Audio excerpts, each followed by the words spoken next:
یا الله زما زوی به کله به راځي که بچی راشه حسنینه بچی راشه حسنینه بچی راشه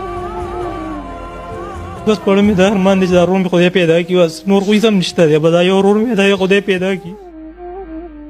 خو ته خپل کور ته راشه ته خپل کور ته راشه تاريکه خپل کور ته راشه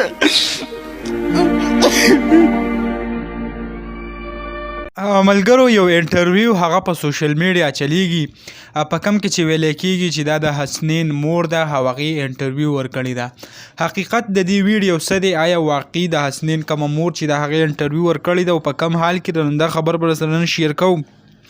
د حسنین مور چې دا هغه کور ته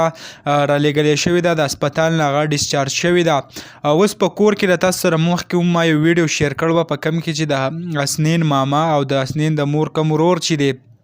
هغه وای چې 3 اپریشنونه ول کړلي زخم چې دی هغه کولاو پاتې دی او ډاکټران چې کم دی هغه وای چې 10 ورځې بعد واپس راولي نو کم زخم چې دی بل مونږ وګڼو او بیا به واپس تاسو کور ته ځي وای مونږ ول صرف او صرف لګ ورزش ورکو هغه پاسو او کینوي او داسې لګي ګرځو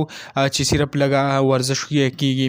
د هغې نه پس بیا یو سوشل میډیا یو ویډیو چلیږي کوم چې تاسو په پیله کې وکړه په کم کې چې ویل کېږي چې د حسنین مور هغه انټرویو رااله نو دا د هغې انټرویو نه ده که تاسو کتلی وي یوسف جان د باقاعده دغه چینل نوم پې هم دی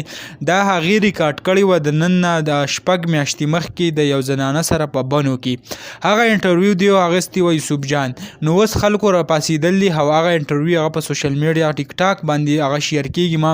4-5 ځای کې ولیده نو بیا ما هم وغوښتم چې تاسو سره شریک کړم او دې کوم حقیقت چې دی تاسو سره وړاندې کړم ما هم بیا تاسو سره واخیسته او هغه هم تاسو سره شریک کړه یعنی دا هغه انټرویو نه ده د حسنین د مور تر اوسه پورې د هغې انټرویو هغه نه ده شوي صرف په تیمرګره کې کم هسپتال کې چې کم